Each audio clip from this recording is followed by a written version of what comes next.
Though it's about 200 kilometers from Giza, the port at Wadi al-Jarf had just one purpose: aiding the pyramid's construction.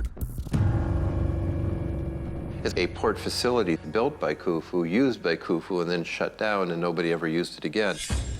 For at least 30 years, Wadi al-Jarf was a gateway for one particular resource: copper. Crossing the Red Sea, ships went back and forth to the copper mines of the Sinai Peninsula.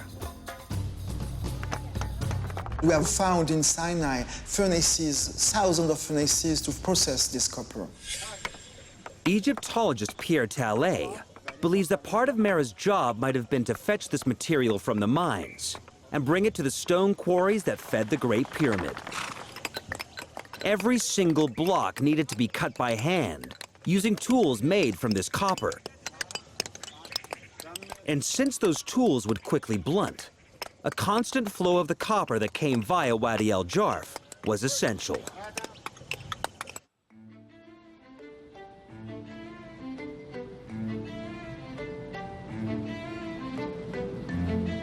Now, Mark Lehner has come to a modern-day copper foundry to recreate the end product, the tools that built the pyramid.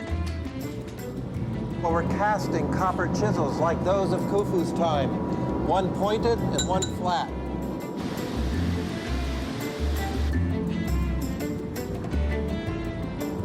They've just come out of the mold, and they're still attached to the conduit that took the molten metal into the form. So now what he has to do is cut off that excess metal, trim them down. This kind of operation had to happen hundreds of times over when they were building the Khufu pyramid. There would have been hearths all over Giza. At night, it would have looked like a galaxy of cooking fires and hearths for copper tools.